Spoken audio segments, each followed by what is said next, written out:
most businesses don't fail Salesforce because of the technology. They fail because they pick the wrong people to champion it. And nowhere is that more obvious than in who they choose as their super users or champions.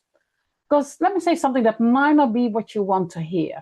Your most technical person is often the worst possible choice for a super user. Not because they're not capable and not because they don't understand the system, but because being a super user is not a technical role. It's a human role. And yet I keep walking to organizations where the super user group looks like this. The most system savvy people, the one who build the reporting, the one who know every field and automation, the ones who really get Salesforce and probably just maybe even want to go down, for example, an admin role. And leadership proudly says, we have got very strong super users. But then they discover adoption is low and users are frustrated, training doesn't land. And the super users, well, they're actually not there where it actually matters. So in this session, I want to break this down a bit more properly. Why businesses constantly choose the wrong people, what actually makes a great super user, the damage these mistakes cause, and it's bigger than you think, and how training and enables completely change the game. Because if you get this right, you don't just improve adoption, you transform how your organization experiences Salesforce. Now let's start with the root of the problem. Why do businesses keep on getting this wrong? Well, it comes down to one flawed assumption. The person who understands the system best should support everyone else.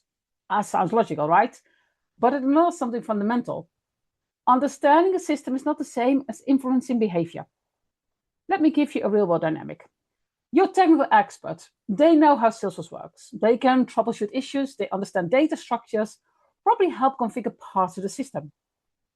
But when you're going to ask them things like, explain why something matters for a sales rep, or reframe a process in a way that resonates. Can you calm frustration, coach someone through a change, challenge bad habits diplomatically? And suddenly, it's a completely different skill set. Because now we're not talking about systems, we're talking about communication, empathy, influence, and most importantly, trust. And most businesses never make that distinction. So they end up selecting super users based on things like system knowledge, seniority, availability, or worse, whoever is least busy.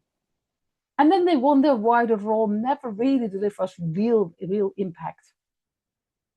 Now let's talk about consequences, because this isn't a small mistake. Choosing the wrong super users creates silent compounding damage across an organization. First of all, support is becoming transactional, not transformational. Instead of, let me help you understand why this matters, you get things like, click here, and then there. The interaction becomes mechanical, and users get answers, but they don't gain understanding. And that means the same questions keep on coming back, the same mistakes keep on being repeated, and the system never truly embeds. Another issue is that users will stop asking for help. And this one is a biggie, and often invisible. If your super user feels intimidating, uses overly technical language, doesn't relate to the day-to-day reality of the role, then users will quietly disengage. They will start to think, it's easy if I just avoid this, or I'll do it my own way. I don't look stupid asking that. And just like that, your support structure exists on paper, but no longer in practice. Thirdly, bad habits spread faster than good ones, and that's a challenging one. And that's something also most businesses underestimate. Behavior spreads socially. If your super users aren't actively influencing behavior, then guess what fills the gap? Workarounds, shortcuts, misuse, resistance. And those behaviors spread throughout all the teams faster than any formal training ever can do. Now, next is then training becomes a one-off event. When super users are chosen poorly, they don't reinforce the training. They won't coach, they won't give guidance, they don't follow up. And so then all the effort you put in the training, that will become a moment in time instead of a continuous experience. And that is then where adoption slowly starts to die off. The next one is that businesses start blaming the system. And that's the final stage. Leadership starts saying, well, Salesforce isn't really working for us. But in reality, sales is doing exactly what it was designed to do.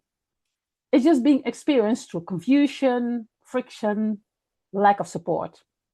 And the super user layer, which was meant to support and prevent all of these issues, well, that's no longer functioning. So let's flip this. If technical capability isn't the primary factor to find out who your super user is, what should you as an organization actually looking for? Well, there's a couple of things you can look for. First of all, it's influence over expertise. The best super users are the people others naturally go to, not because they know everything, but because those people are approachable, they explain things very clearly, they make people feel comfortable, and are the ones colleagues will say to, can you just show me quickly? That is your signal. Another one is that communication over configuration. A really, really good super user can translate complexity into simplicity. They will use real-world language, adapt explanations for different people, and they don't just know the system, they bridge the gap between the system and the user, a bit like a trainer. Also, good super users do curiosity over certainty. The wrong super user will say things like, this is how it works. A good super user will say, let's figure this out together. And that's a mindset shift that is absolutely massive, because this will create psychological safety, continuous learning, and overall a better engagement. Now, another thing you should be looking for in a super user is consistency over heroics.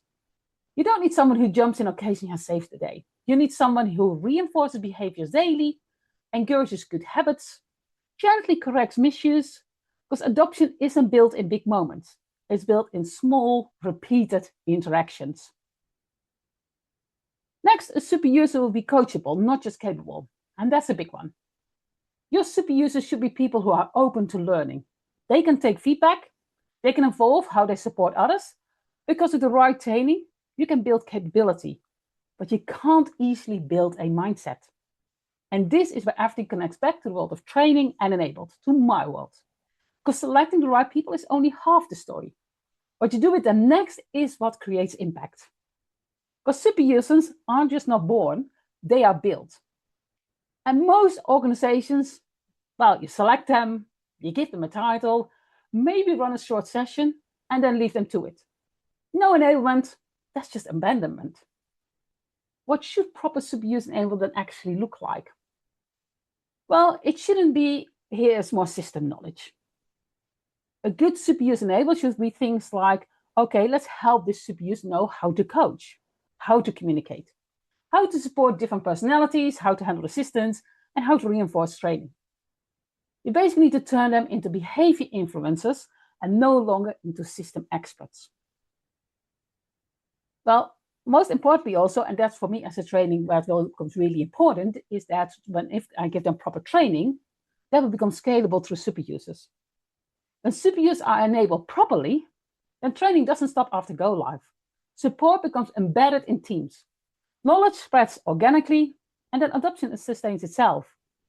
And when you do that, you move from centralized training to distributed enablement.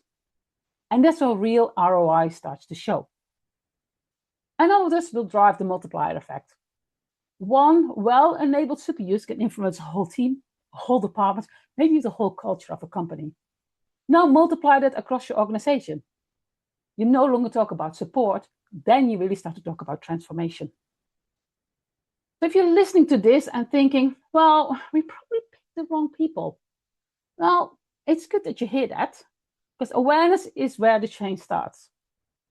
So here, if you hear this and think like, oops, we made a mistake, have a think and do this. Reevaluate your current super users.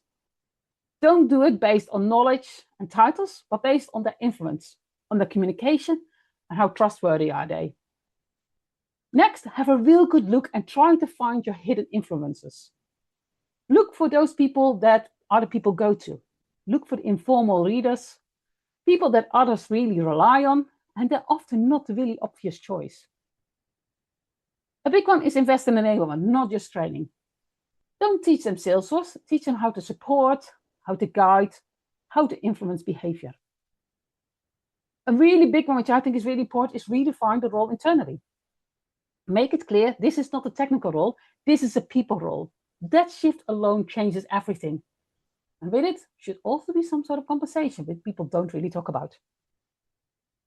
Now, let's bring this all back to the beginning, where most businesses don't fail Salesforce because of technology, but they fail because they pick the wrong people to champion it. And the superuser role is often the most powerful lever you have as an organization, but only if you treat it for what it really is.